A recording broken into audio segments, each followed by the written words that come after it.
नमस्कार, आइए जानते हैं आज की खबरों में क्या है खास। 15 अगस्त को पूरे देश में बड़े उत्साह और गर्व के साथ आजादी का जश्न मनाया जाता है। ये दिन हमारे देश के इतिहास का सबसे महत्वपूर्ण दिन है, क्योंकि इसे दिन 15 अगस्त 1947 को हमारा देश ब्रिटिश शासन से आजाद हुआ था। यही वो दिन है जब भारत करीब 200 वर्षों बाद गुलामी की बेड़ियों से मुक्त हुआ था। भारत आज अपने 79वें स्वतंत्रता दिवस के जश्न में डूबा हुआ है और प्रधानमंत्री नरेंद्र मोदी ने दिल्ली के लाल किले से लगातार 12वीं बार देश को संबोधित किया। फ्लाइंग ऑफिसर रशिका शर्मा राष्ट्रीय ध्वज फहराने में प्रधानमंत्री की सहायता कर रही थी। वहीं इसी दौरान 21 तोपों की सलामी भी दी गई। प्रधानमंत्री नरेंद्र मोदी ने 79वें स्वतंत्रता दिवस पर नई दिल्ली के लाल किले पर राष्ट्रीय ध्वज फहराया और राष्ट्र के नाम अपना लगातार 12वां संबोधन दिया। इसी दौरान पीएम मोदी भगवा पगड़ी और भगवा रंग की सदरी पहने नजर आए। पीएम मोदी ने 103 मिनट लंबा संबोधन देश के नाम दिया। आपको बता दें कि पीएम मोदी लाल किले की प्राचीर से सबसे अधिक बार तिरंगा फहराने वाले तीसरे प्रधानमंत्री हैं। इस वर्ष का विषय नया भारत है।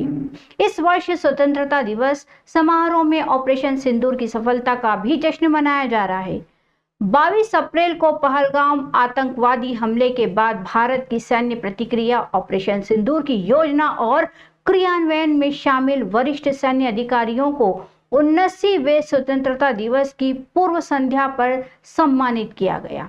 उन्होंने आत्मनिर्भरता पर जोर दिया और युवाओं के लिए पीएम विकसित भारत रोजगार योजना की घोषणा की। मोदी ने युवाओं को आत्मनिर्भर बनने और वोकल फॉर लोकल को साकार करने का मंत्र दिया। उन्होंने कहा कि हमें अपनी लकीर लंबी करनी है और वैश्विक प्रतिस्पर्धा में आगे बढ़ना है। इसी कड़ी में मध्य प्रदेश और इंदौर की अग्रणी संस्था डॉक्टर एपीजे अब्दुल कलाम विश्वविद्यालय में भी स्वतंत्रता दिवस का आयोजन बड़ी धूमधाम से मनाया गया। इस विशेष अवसर पर विश्वविद्यालय की कुलगुरु डॉक्टर दीपिका पाठक ने सर्वप्रथम संस्था परिसर में राष्ट्र ध्वज फहराया। इसके पश्चात राष्ट्रगान हुआ। तत्पश्चात उन्होंने राष्ट्र के नाम अपने संबोधन में कहा कि ये स्वतंत्रता हमें इतनी आसानी से नहीं मिली है। इसके लिए हमारे कई वीर जवानों ने अपने प्राणों की आहुति दी है, इसीलिए हमें इस आज़ादी को बड़े संभाल कर रखना है। उन्होंने ऑपरेशन सिंदूर का जिक्र करते हुए कहा कि अब हमारा देश 1947 का भारत नहीं रहा। अब हम नई शताब्दी के विकसित और सशक्त आत्मनिर्भर भारत है, जो दुश्मन को घर में घुसकर मारने का दम रखते हैं। उन्होंने हमारे यशस्वी प्रधानमंत्री मोदी का जिक्र करते हुए कहा कि आज भारत एक ऐसे नेतृत्व के हाथों में है जिन्होंने अपने ऐतिहासिक निर्णयों से भारत को न सिर्फ आर्थिक बल्कि हर दृष्टिकोण से मजबूत बनाया है। उन्होंने मोदी के स्वदेशी मंत्र वोकल फॉर लोकल के नारे को भी आत्मसात करते हुए कहा कि आज भारत विश्व में हर क्षेत्र में अग्रणी भूमिका निभा रहा है। अतः हम सबका ये कर्तव्य है कि हम स्वदेशी वस्तुओं का अधिक से अधिक उपयोग कर भारत को आर्थिक रूप से मजबूत बनाएं। स्वतंत्रता दिवस के शुभ अवसर पर विश्वविद्यालय के उपकुलपति doctor Rajiv Vishwakarma, registrar doctor Sandeep Gupta, CAO Pradeep Singh Chauhan, मुख्य परीक्षा नियंत्रक प्रोफेसर गुलशन कपूर एवं विश्वविद्यालय में संचालित homeopathy medical college, Ayurvedic medical college, college of engineering, school of engineering, institute of pharmacy, college of polytechnic engineering और कॉलेज ऑफ प्रोफेशनल स्टडीज महाविद्यालयों के सभी प्राचार्यगण, समस्त विभागाध्यक्ष, समस्त व्याख्याता एवं अधिकारी गण के साथ साथ समस्त कर्मचारी मौजूद थे।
79वां स्वाधीनता दिवस समारोह भारत का तिरंगा शान से लहरा रहा है और तिरंगे के लहराते ही आसमान की ओर निगाहें जाती हैं।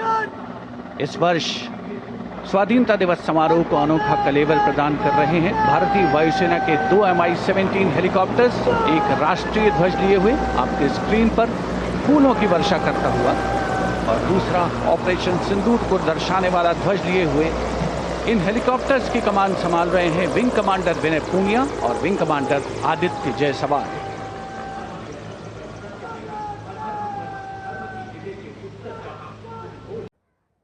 एक 140 करोड़ देशवासी आज तिरंगे के रंग में रंगे हैं।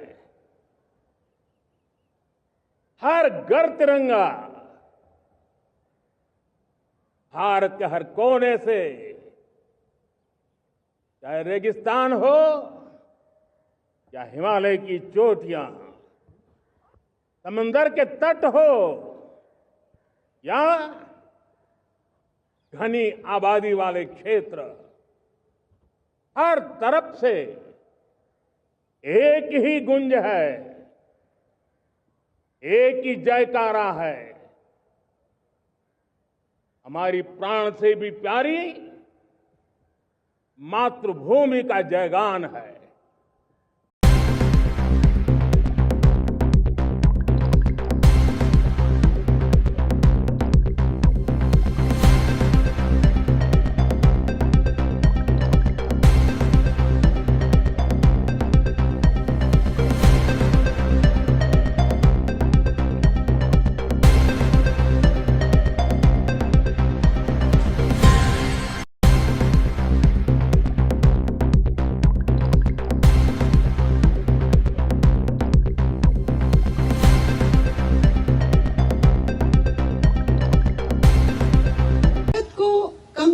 समझा जाता था, पर अब हमारी ताकत दुनिया ने देखी है।